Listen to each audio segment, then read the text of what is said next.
ബംഗാളിൽ കഴിഞ്ഞ ദിവസം രണ്ടാം ഘട്ട വോട്ടെടുപ്പ് അവസാനിച്ചു. പല എക്സിറ്റ് പോളുകളും അന്ന് പ്രഖ്യാപിച്ചിരുന്നില്ല. പക്ഷേ ഇന്നലെ എക്സിറ്റ് പോൾ പ്രവചനങ്ങൾ വരുന്നു. BJPക്കായിരിക്കും ഇത്തവണ ബംഗാളിൽ ഭരണമെന്ന എക്സിറ്റ് പോളുകൾ വരുന്നു.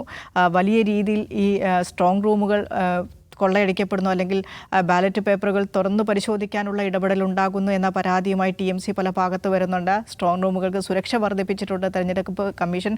അപ്പോൾ ആ രീതിയിൽ ബംഗാളിൽ അങ്ങനെ കാര്യങ്ങൾ മുന്നോട്ട് പോകുമ്പോൾ ഇത്തവണത്തെ റെക്കോർഡ് പോളിംഗ് ആരെ തുണയ്ക്കും? നാലാമതും ദീദി അധികാരത്തിൽ വരണമെന്നുള്ള സ്ത്രീകളുടെ ഇച്ഛയായിരിക്കും ആ റെക്കോർഡ് പോളിങ്ങിന് പിന്നിൽ, അതല്ലെങ്കിൽ BJP സർക്കാരിന് അനുകൂലമായിട്ടുള്ള ഘടകങ്ങൾ ആ രീതിയിൽ വരുന്നതായിരിക്കുമോ? ഈ റെക്കോർഡ് പോളിങ്ങിൻ്റെ ഒരു അവസ്ഥ എന്താണ് വിലയിരുത്തുന്നത് ജിംസ്? പോൾ ഓഫ് പോൾസ് നോക്കി കഴിഞ്ഞാൽ, അതായത് എക്സിറ്റ് പോൾ നോക്കി കഴിഞ്ഞാൽ ഉറപ്പായും അവിടെ BJP നേരിയ ഭൂരിപക്ഷത്തിൽ അധികാരത്തിൽ വരുന്നതാണ് നമുക്ക് മനസ്സിലാവുക. അതിൽ ടുഡേസ് ചാണക്യ പോലുള്ളവർ വൻ ഭൂരിപക്ഷത്തിൽ BJP അധികാരത്തിൽ വരുമെന്ന് പറയുന്നു. ഈ ബംഗാളിനെ സംബന്ധിച്ച് എക്സിറ്റ് പോളുകൾ തെറ്റാനാണ് സാധ്യത കൂടുതൽ. കഴിഞ്ഞ 2 അസംബ്ലി തെരഞ്ഞെടുപ്പിലും എക്സിറ്റ് പോളുകളുടെ എതിർ ഫലങ്ങളാണ് വന്നത്. കഴിഞ്ഞ 2021 തെരഞ്ഞെടുപ്പിൽ ഓർക്കുന്നുണ്ടാവും, BJP അധികാരത്തിൽ വരാൻ പോവാണ്, വലിയ വേവ് ഉണ്ടാകാൻ പോവാണെന്ന് പറഞ്ഞിട്ടാണ് എക്സിറ്റ് പോളുകളെല്ലാം വന്നത്. പക്ഷെ അതിന് നേരെ ഓപ്പോസിറ്റാണ് വന്നത്.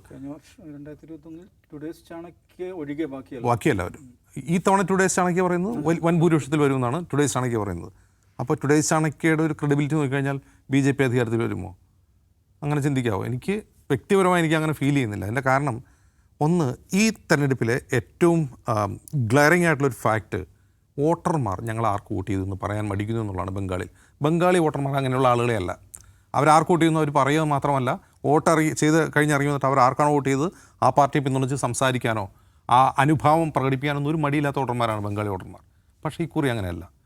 ഒരു തരം ഡെഫനിങ് സൈലൻസ് വോട്ടർമാർക്കിടയിൽ ഉണ്ടാകുന്നു എന്ന് അവിടെ നിന്ന് റിപ്പോർട്ട് ചെയ്യുന്ന മാധ്യമപ്രവർത്തകർ പറയുന്നു. അത് അവരോട് ചോദിക്കുമ്പോൾ നിങ്ങൾ ഏത് പാർട്ടിയിലേക്കാണ് പ്രവർത്തിക്കുന്നത്, ഈവൻ കൊടി പിടിച്ച് ഒരു പാർട്ടിയുടെ റാലിയിൽ പോകുന്ന ആളോട് സംസാരിക്കാൻ ചെല്ലുമ്പോൾ പോലും അവർ മടിയോടെ പിന്തിരിഞ്ഞു പോകുന്നു, മുഖം തിരിക്കുന്നു. അങ്ങനെ ദൃശ്യങ്ങൾ നമ്മൾ കാണുന്നു.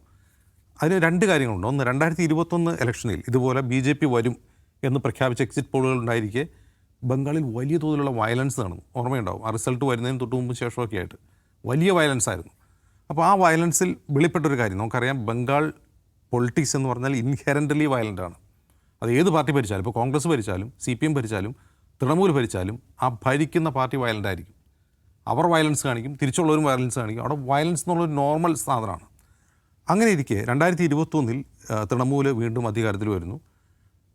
എതിർപക്ഷത്ത് കോൺഗ്രസോ CPM അല്ല, BJP ആണ്. അപ്പോൾ BJP വരുമ്പോൾ സ്വാഭാവികമായിട്ടും BJP കുറച്ച് സീറ്റ് കിട്ടി. അതിനർത്ഥം കുറച്ച് ബംഗാളിൽ BJPക്ക് വോട്ട് ചെയ്തെന്നാണ്. അപ്പോൾ BJPക്ക് വോട്ട് ചെയ്യുമ്പോൾ BJPയെക്കുറിച്ചുള്ള തൃണമൂലിൻ്റെ ആരോപണം എന്താണ്? അവർ ബംഗാളികളെ അല്ല, അവർ പുറത്തുനിന്ന് ബീഹാറിൽ നിന്ന് UP നിന്ന് വന്നവരാണ്, അവർ പുറത്തു നിന്നുള്ള രാഷ്ട്രീയം പറയുന്നവരാണ്. എങ്കിൽ അങ്ങനെ പുറത്തുനിന്ന് വന്നവർക്ക് വോട്ട് ചെയ്ത ആളുകളോട് തൃണമൂൽ കോൺഗ്രസ് അണികൾ എങ്ങനെ പെരുമാറും എന്ന് പ്രെഡിക്റ്റ് ചെയ്യാനോ അതിനെക്കുറിച്ചുള്ള ആശങ്കയാണ് യഥാർത്ഥത്തിൽ കഴിഞ്ഞ ഇലക്ഷനിൽ ഉണ്ടായിരുന്നത്. BJPക്ക് വോട്ട് ചെയ്ത ആളുകൾ പറയുന്നത്, ഇലക്ഷൻ കഴിഞ്ഞ് കഴിഞ്ഞപ്പോൾ ഒരാളെയും കാണുന്നില്ല. ഇവിടെ ക്യാമ്പയിന് വന്ന ആളുകൾ, ഇവിടുത്തെ ലോക്കൽ ലീഡർമാരൊന്നും കാണുന്നില്ല. അവർക്ക് ബീഹാറിൽ നിന്ന് വന്നവരാണ്. ബീഹാറിൽ നിന്ന് ഇവിടെ ക്യാമ്പയിന് വന്നു, അവർക്ക് തിരിച്ചുപോയി. ഞങ്ങളെ പ്രൊട്ടക്റ്റ് ചെയ്യാൻ ആളില്ല. തൃണമൂൽ കോൺഗ്രസ് അടിക്കാൻ വന്നാൽ ഞങ്ങളെ തടയാനോ ഞങ്ങളെ സംരക്ഷിക്കാൻ ആളില്ല. അപ്പോൾ ഈ കുറി എന്താ സംഭവം? ഈ കുറി ആളുകൾ BJPക്ക് വോട്ട് ചെയ്തെന്നിരിക്കട്ടെ, ഇത് ആവർത്തിക്കുമോ എന്നുള്ള ഭയമുണ്ട്. ഞങ്ങൾ BJPക്ക് വോട്ട് ചെയ്താൽ തൃണമൂലുകാരതല്ലോ എന്നുള്ള ഭയമുണ്ട്. ഇനി BJP എങ്ങനെ അധികാരത്തിൽ വന്നാൽ തൃണമൂലുകാർക്ക് വോട്ട് ചെയ്തവർക്കും പേടിയാണ്. അവരാണ് അധികാരത്തിലെങ്കിൽ ഈ സൈക്കിൾ ഓഫ് വയലൻസ് ആവർത്തിക്കും. ആരാണ് അധികാരത്തിൽ വരുന്നത് അവർ വയലൻസ് അഴിച്ചു വിടും. അപ്പോൾ തൃണമൂലിനാണ് വോട്ട് ചെയ്തതെന്ന് പറഞ്ഞാൽ ഇവിടുന്ന് അടി കിട്ടും. അപ്പോൾ യഥാർത്ഥത്തിൽ എക്സിറ്റ് പോളുകൾ തെറ്റാനുള്ള കാരണം ഇതാണ്. കഴിഞ്ഞ ഇലക്ഷനിലും ഈ ഇലക്ഷനിലും കാരണം ആളുകൾ ഇത് പറയുന്നില്ല ആർക്ക് ഔട്ട് ചെയ്യുന്നത്. അവർക്ക് ഭയമാണ്, ഇലക്ഷൻ കഴിഞ്ഞാൽ ആക്രമിക്കപ്പെടുമെന്ന ഭയമാണ്. ഞാൻ വ്യക്തിപരമായിട്ട് വിചാരിക്കുന്നത് 2021 ഭൂരിപക്ഷത്തിൽ അല്ലെങ്കിൽ തൃണമൂൽ ഒരിക്കൽ കൂടി അധികാരത്തിൽ വരുമെന്നാണ്. അതിനർത്ഥം BJP കുറെ കൂടി ശക്തി പ്രാപിക്കില്ല എന്നല്ല, BJP അവിടെ വോട്ടും സീറ്റും വർദ്ധിപ്പിച്ചുകൊണ്ടിരിക്കും. ബംഗാൾ BJP പിടിക്കുക എന്നുള്ളൊരു അസാധ്യമായ കാര്യമേ അല്ല. അത് പിടിക്കുക തന്നെ ചെയ്യും. പക്ഷെ അത് ഇത്തവണയാവുമോ അതോ ഈ 2 ടൈം കഴിഞ്ഞിട്ടാണോ, മമതയുടെ കാലം കഴിഞ്ഞാണോ എന്നുള്ളതിനൊക്കെ ഉത്തരം കിട്ടേണ്ടത്. യെസ്, ദീദിക്ക് വോട്ട് ചെയ്ത ദീദിയെ 4ാം തവണയും അധികാരത്തിലെത്തിക്കുക SIRന് ശേഷം വരുന്ന ആദ്യ തെരഞ്ഞെടുപ്പ് കൂടിയാണ് ബംഗാളിൽ. നമ്മുടെ കേരളത്തിൽ നിന്ന് നിരവധി ആളുകളാണ് ബംഗാളിലേക്ക് വോട്ട് ചെയ്യാൻ പോയത്. ഇത്തരത്തിൽ വോട്ട് ചെയ്തില്ലെങ്കിൽ തങ്ങളുടെ ഇനി അവിടെ ജീവിക്കാൻ പറ്റില്ല എന്ന തരത്തിലുള്ള ആശങ്കകൾ, അടിസ്ഥാനപരമായ പൗരത്വം ആ രീതിയിലുള്ള ആശങ്കകളൊക്കെ മനുഷ്യന്മാർക്ക് ഉണ്ടായിരുന്നു. അപ്പോൾ അതിൻ്റെ അടിസ്ഥാനത്തിൽ നിരവധി ആളുകൾ അവിടേക്ക് വോട്ട് ചെയ്യാൻ പോയിട്ടുണ്ട്. അപ്പോൾ ഏത് രീതിയിലായിരിക്കും പ്രതിഫലിക്കാൻ പോകുന്നത്? അതെ, ഗ്യാസിന്റെ പ്രശ്നം മാത്രമല്ല പ്രതിസന്ധി, തൊഴിലാളികളെ കിട്ടാനില്ല എന്നുള്ളതും തൊഴിലാളികളില്ലാത്ത ഒരുപാട് നമ്മുടെ ഈ വെള്ളിപറമ്പിൽ തന്നെ ഹോട്ടലുകൾ അടഞ്ഞു കിടക്കുകയാണ്. തൊഴിലാളികളില്ലാത്തതുകൊണ്ട് അത്രയും മാസീവായിട്ടാണ് ആളുകൾ പോയത്. അതിലിപ്പോൾ പറഞ്ഞാൽ അത് ഞങ്ങൾ ഇത്തവണ വോട്ട് ചെയ്തില്ലെങ്കിൽ ഇനി ഒരിക്കലും വോട്ട് ചെയ്യാൻ പറ്റില്ലെന്ന് മാത്രമല്ല പൗരത്വം തന്നെ നഷ്ടപ്പെട്ടേക്കൊന്ന് ഭയക്കുകയാണ് അവർ ചെയ്യുന്നത്. അതുകൊണ്ടാണ് റെക്കോർഡ് പോളിംഗ് ആണ്. ഒരുപക്ഷെ സ്വതന്ത്ര ഇന്ത്യയിൽ തന്നെ ഒരുപക്ഷെ ഇത്രയും മാരകമായിട്ടുള്ള പോളിംഗ് ഇവിടെ ഉണ്ടായിട്ടുണ്ടാവില്ല. അത്രയും ഗംഭീരമായിട്ടുള്ള പോളിംഗ് ആണ്. 99.9% പോളിംഗ് നടന്ന സ്ഥലങ്ങളുണ്ടായിട്ടുണ്ട്. ആരെ തുണയ്ക്കും? തുണക്കെന്ന് പറയുമ്പോൾ ഇതിൽ പറഞ്ഞാൽ ഈ ഭയങ്കര വിചിത്രമാണ് ഈ എക്സിറ്റ് പോളുകളുടെ കാര്യം എന്ന് പറഞ്ഞാൽ. എക്സിറ്റ് പോളിൽ അവിടെ ഇത്തവണത്തെ എക്സിറ്റ് പോളിൽ ഏതാണ്ട് എല്ലാ പോൾസ്റ്റേഴ്സും BJPക്കാണ് സീറ്റ് കൊടുത്തിരിക്കുന്നത്, കൂടുതൽ സീറ്റ് കൊടുത്തിരിക്കുന്നത്. 146 മുതൽ 161 വരെ സീറ്റ് മാറ്റിസ് കൊടുത്തപ്പോൾ തൃണമൂൽ കോൺഗ്രസ്സിന് 125 140 കൊടുത്തുള്ളൂ. പി മാർക്ക് BJPക്ക് 156 മുതൽ 175 വരെ കൊടുക്കുന്നുണ്ട്. TMCക്ക് 118 138. പോൾ ഡയറി BJPക്ക് 142 മുതൽ 171 വരെ കൊടുക്കുന്നു. TMCക്ക് 99 മുതൽ 127 വരെ കൊടുക്കുന്നുള്ളൂ. എന്നുവെച്ചാൽ കൃത്യമായി BJPക്ക് ഭൂരിപക്ഷം കിട്ടുമെന്നാണ് ഈ 3 ഏജൻസികളും പറഞ്ഞിരിക്കുന്നത്. ടുഡേസ് ചാണക്യാണ് അതിഭീകരമായിട്ടാണ് 200-ന്റെ മേലെയാണ് BJPക്ക് അവർ കൊടുത്തിരിക്കുന്നത്.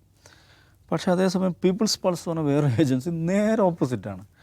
അവർ TMCക്ക് 177 മുതൽ 187 വരെയാണ് കൊടുത്തിരിക്കുന്നത്. BJPക്ക് 95 മുതൽ 110 വരെ. എന്ന് പറഞ്ഞാൽ ഒരേ സംസ്ഥാനത്ത് നടന്ന പോളിങ്ങിനെ കുറിച്ചാണ് തീർത്തും വിരുദ്ധമായിട്ടുള്ള 2 സ്വഭാവത്തിലുള്ള ഇത് വരുന്നത്. എഗൈൻ അതിനകത്ത് ഏറ്റവും കൗതുകമുള്ള സംഗതി ആക്സിസ് മൈ ഇന്ത്യ വളരെ ശ്രദ്ധേയമായിട്ടുള്ളൊരു ഏജൻസിയാണ്.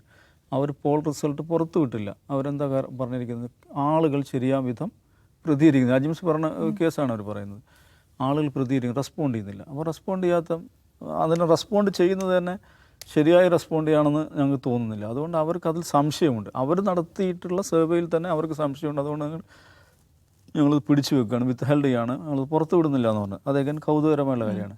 ഇനി നമ്മൾ കഴിഞ്ഞ തവണത്തെ 2021 എക്സിറ്റ് പോൾ എടുക്കുക. എക്സിറ്റ് പോൾ എല്ലാവരും എക്സെപ്റ്റ് ടുഡേസ് ചാണക്യ എല്ലാവരും ഗംഭീരമായ വിജയം BJPക്ക് പ്രവചിച്ചവരാണ്. ടുഡേസ് ചാണക്യ പോലും എന്താ പറയുക നേരിയൊരു മാർജിനാണ് TMCക്ക് കൊടുത്തത്. പക്ഷേ 213 സീറ്റ് നേടിയാണ് ആ പാർട്ടി വിജയിക്കുന്നത് 3-ാം തവണ. ഒരാളും TMC ജയിക്കുമെന്ന് പറഞ്ഞവർ പോലും 200-നപ്പുറം സീറ്റ് TMCക്ക് പ്രവചിച്ചിട്ടുണ്ടായിരുന്നില്ല. എന്ന് പറഞ്ഞാൽ ഈ പറഞ്ഞ ഈ എക്സിറ്റ് പോളുകൾ എന്ന് പറയുന്നത് ബംഗാളിനെ സംബന്ധിച്ചിടത്തോളം അത് വിശ്വസിക്കാൻ പറ്റില്ല. എക്സിറ്റ് പോൾ എക്സിറ്റ് പോൾ എന്ന് പറഞ്ഞാൽ ഒരു സാധ്യതയുടെ ഒരു ലെവൽ മാത്രമേ സാമാന്യമായിട്ട് അതിനകത്തുള്ളൂ. പക്ഷേ ബംഗാളിൻ്റെ കാര്യത്തിൽ അത് ചെറിയ തെറ്റുകളല്ല, അത് നമ്മൾ മനസ്സിലാക്കണം. ചെറിയ രീതിയിലൊരു അങ്ങോട്ടും ഇങ്ങോട്ടുമൊക്കെ 3, 4, 5 സീറ്റുകൾ അല്ലെങ്കിൽ ഒരു 10 സീറ്റിൻ്റെ ഒക്കെ വ്യത്യാസം വരുന്നത് മനസ്സിലാക്കാം. പക്ഷെ തീർത്തും വിരുദ്ധമായിട്ടുള്ള റിസൾട്ടാണ് നമ്മൾ കാണുന്നത്. അതുകൊണ്ട് എക്സിറ്റ് പോൾ വെച്ച് നമുക്ക് ബംഗാളിലെ ഫലം എന്താണെന്നതിനെക്കുറിച്ച് പറയാൻ പറ്റില്ല. പിന്നെയുള്ളത് ഞാൻ മുമ്പ് പറഞ്ഞ കാര്യം, ബംഗാളിൽ തെരഞ്ഞെടുപ്പ് എന്ന് പറയുന്ന യഥാർത്ഥത്തിൽ മത്സരം തൃണമൂൽ കോൺഗ്രസും ഇലക്ഷൻ കമ്മീഷനും തമ്മിലായിരുന്നു. മുഖ്യ പ്രതിപക്ഷം ആരാന്ന് ചോദിച്ചാൽ, മുഖ്യ പ്ലെയർ ആരാന്ന് വെച്ചാൽ ഇലക്ഷൻ കമ്മീഷനാണ്. മമതാ ബാനർജിയുടെ പ്രസംഗങ്ങൾ നമ്മൾ എടുത്തു നോക്കുക. അതിലേറ്റവും കൂടുതൽ അവർ പ്രസംഗിച്ചത് ആർക്കെതിരെയാണ്? ഇലക്ഷൻ കമ്മീഷനെതിരെയാണ്. 1 കോടിയോളം വോട്ടർമാരാണ് ഈ ലിസ്റ്റിൽ നിന്ന്, വോട്ടർ ലിസ്റ്റിൽ നിന്ന് പുറത്തു വരിക്കുന്നത്. ഒരു സംസ്ഥാനത്ത് നിന്ന് 1 കോടിയോളം മനുഷ്യർ പുറത്തു പോകും. ആ 1 കോടിയോളം മനുഷ്യർ എന്ന് പറഞ്ഞാൽ എന്താണ് ലൈവ് വോട്ടേഴ്സാണെന്ന് എന്ന അർത്ഥത്തിലല്ല ഞാൻ പറയുന്നത്. ഇപ്പോൾ ലിസ്റ്റിലുണ്ടായിരുന്ന, ഓൾറെഡി ലിസ്റ്റിലുണ്ടായിരുന്ന 1 കോടിയോളം മനുഷ്യർ പുറത്തു പോയിരിക്കുന്നു. കുറേ പേർ മരിച്ചവരുണ്ടാവും, അല്ലെങ്കിൽ ഡ്യൂപ്ലിക്കേഷൻ ഉണ്ടാവും, പല സ്വഭാവത്തിലുണ്ടാവും. പക്ഷേ അത്രയും ഇന്ത്യയിൽ നടന്ന ഏറ്റവും പ്രഹരശേഷിയുള്ള SIR പ്രോസസ്സാണ് ബംഗാളിൽ നടന്നത്. അപ്പോൾ അതിൽ തന്നെ നമുക്കറിയാം ന്യൂനപക്ഷ കേന്ദ്രം, മുസ്ലിം കേന്ദ്രങ്ങളിലാണ് ഏറ്റവും കൂടുതൽ ആളുകൾ, മുസ്ലിങ്ങളും സ്ത്രീകളുമാണ് ഏറ്റവും കൂടുതൽ വോട്ടേഴ്സ് ലിസ്റ്റിൽ നിന്ന് പുറത്തു പോയെന്നാണ് അവിടെ നിന്നുള്ള രാഷ്ട്രീയ നേതാക്കന്മാർ പറയുന്നത്.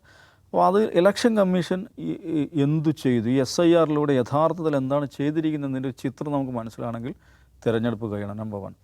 പിന്നെ ഇത് കൗണ്ടിങ്ങിന് ശേഷം നടന്നിട്ടുള്ള കാര്യങ്ങൾ. ഇപ്പോൾ ഇന്നലെ രാത്രി മമതാ ബാനർജി നട്ടപ്പാതിരക്ക് ബബാനിപൂർ ഈ മെഷീൻസ് വെച്ചിട്ടുള്ള എന്താ പറയുക സ്ട്രോങ് റൂം, നട്ടപ്പാതിരക്ക് ആ സ്ത്രീ അവിടെ പോവുകയാണ്. ഒരു മുഖ്യമന്ത്രിയാണ്, നല്ല മഴയുണ്ട് ഇന്നലെ. അവിടെ പോയിട്ട് മണിക്കൂറുകളോളം അവിടെ ഇരിക്കുകയാണ്. എന്താ പ്രശ്നം? ഇത് ഇവന്മാർ ഇവിടെ വന്നിട്ട് ഇത് പൊളിക്കാൻ നോക്കുകയാണ്, സ്ട്രോങ് റൂം പൊളിക്കാൻ നോക്കുകയാണ്, ബാലറ്റ് എന്താ പറയുക ഇതിനകത്ത് തിരിമറി നടത്താൻ പോവുകയാണെന്ന് ആരോപിച്ചുകൊണ്ട് സംസ്ഥാന മുഖ്യമന്ത്രി തന്നെ നട്ടപ്പാതിരക്ക് മഴയത്ത് സ്ട്രോങ് റൂമിൻ്റെ മുമ്പിൽ വന്ന് മണിക്കൂറുകളോളം കുത്തിയിരിപ്പ് നടത്തുന്നത്. അവരെ തടയാൻ ശ്രമിക്കുന്നുണ്ട് കേന്ദ്രസേന, അതിലൊന്നും അവർ സമ്മതിക്കുന്നില്ല. എന്നിട്ട് അവിടെ വെച്ച് പറയും ഞാൻ മരണം വരെ പോരാടും, ഈ തട്ടിപ്പിനെതിരെ മരണം വരെ പോരാടും, എല്ലാ സ്ട്രോങ് റൂമിൻ്റെ മുമ്പിലും പാർട്ടി പ്രവർത്തകർ വളഞ്ഞു നിൽക്കണം എന്നവർ ആഹ്വാനം ചെയ്യുകയാണ്. ഇത്രയും ഡ്രമാറ്റിക് ആയിട്ടുള്ള ഒരു തെരഞ്ഞെടുപ്പ് ഇന്ത്യയിൽ നമ്മൾ കാണുന്നുണ്ടാവില്ല. ആ സ്ത്രീ നയിച്ചിട്ടുള്ളൊരു പോരാട്ടമാണിത്. ഒരു സർവ്വ സംവിധാനങ്ങൾക്കുമെതിരെ നടത്തിയിട്ടുള്ള വലിയൊരു പോരാട്ടമാണ്. നമുക്കറിയാം, നേരത്തെ ED ഇവരുടെ പോൾ ഏജൻസി ഓഫീസിൽ വന്നപ്പോൾ, ഐപാക്കിൻ്റെ ഓഫീസിൽ വന്നപ്പോൾ അവരത് തടഞ്ഞത് നമ്മൾ കണ്ടു. ഇങ്ങനത്തെ ഒരു രാഷ്ട്രീയ നേതാവിന് നേർക്കുനേര് തെരുവിലിറങ്ങി സമരം നയിക്കുന്ന, പോരാട്ടത്തിന് ഫിസിക്കലി നേതൃത്വം കൊടുക്കുന്ന അസാധാരണമായിട്ടുള്ളൊരു കരിസ്മാറ്റിക് ആയിട്ടുള്ളൊരു രാഷ്ട്രീയ നേതാവാണ്. അവർക്ക് ബംഗാളി ജനതയോട് സംസാരിക്കാൻ, കമ്മ്യൂണിക്കേറ്റ് ചെയ്യാൻ സാധിക്കുന്നുണ്ട്. സ്ത്രീകൾ വലിയ തോതിൽ അവർക്ക് വോട്ട് ചെയ്യുന്നു, അവരെയാണ് പ്രിഫർ ചെയ്യുന്നതാണ് പൊതുവെ വരുന്ന വിശകലനങ്ങൾ. ഞാൻ പേഴ്സണലി ബംഗാളിൽ വർക്ക് ചെയ്യുന്ന സുഹൃത്തുക്കളായുള്ള മലയാളികളല്ലാത്ത ജേർണലിസ്റ്റുകളായിട്ടും പൊതുപ്രവർത്തകരായിട്ടും സംസാരിക്കും. അവരൊക്കെ മമത തന്നെ വരും എന്നുള്ളതാണ് അവർ പങ്കുവെക്കുന്ന പ്രതീക്ഷ. എന്തു തന്നെയാണെങ്കിലും തെരഞ്ഞെടുപ്പിൽ മമത പരാജയപ്പെടുകയാണെങ്കിൽ അത് ബംഗാൾ, ഞാൻ വിചാരിക്കുന്നത് പൊളിറ്റിക്കൽ വയലൻസ് എന്ന് പറയാവുന്നൊരു കാറ്റഗറിയിൽ പെടുത്താവുന്ന അവസ്ഥയായിരിക്കില്ല. അതേക്കാൾ ഗുരുതരമായിട്ടുള്ള പല പ്രശ്നങ്ങളും അത് ബംഗാൾ സൃഷ്ടിക്കുന്നതാണ് എനിക്ക് തോന്നുന്നത്. കാരണം 1 കോടി വോട്ടർമാർ പുറത്താക്കപ്പെട്ട ഒരു ലിസ്റ്റുമായിട്ടാണ് ആ തെരഞ്ഞെടുപ്പ് നടക്കുന്നത്. അപ്പോൾ തെരഞ്ഞെടുപ്പിനെ അട്ടിമറിക്കാൻ വേണ്ടിയിട്ടുള്ള, അല്ലെങ്കിൽ BJPക്ക് അനുകൂലമാകാൻ വേണ്ടിയിട്ട് തെരഞ്ഞെടുപ്പ് കമ്മീഷൻ തന്നെ പക്ഷപാതപരമായി പെരുമാറിയെന്ന് ആർക്കും പ്രത്യക്ഷത്തിൽ തോന്നുന്ന പല നടപടികളുണ്ടായിട്ടുണ്ട്. അതിനുശേഷം കോടതിക്ക് പോലും തോന്നി, കോടതി നേരിട്ട് ഇതിനകത്ത് ഇടപെടുന്ന സ്ഥിതി ഉണ്ടായി. അപ്പോൾ അങ്ങനെ വരുന്നൊരു വിധി, അഥവാ BJP വിജയിക്കുകയാണെങ്കിൽ തന്നെ അതൊരു സ്റ്റോളൻ വേർഡിക്റ്റാണ് എന്ന് വളരെ എളുപ്പം എസ്റ്റാബ്ലിഷ് ചെയ്യാൻ പറ്റും. ഇതൊരു സ്റ്റോളൻ വേർഡിക്റ്റാണ്, ഇത് ശരിയായ ജനവിധിയല്ല. അതുകൊണ്ട് തെരുവിൽ ജനങ്ങളെ ഇറക്കാൻ ഇന്ത്യയിൽ ഒരുപക്ഷെ ഏറ്റവും ശേഷിയുള്ള രാഷ്ട്രീയ നേതാവാണ് മമതാ ബാനർജി എന്ന് പറയുന്നത്. അവരുടെ അഡ്മിനിസ്ട്രേറ്റീവ് പവറിനേക്കാൾ എത്രയോ മടങ്ങ് പ്രഹരശേഷിയുള്ളതാണ് അവരുടെ സ്ട്രീറ്റ് പവർ എന്ന് പറയുന്നത്.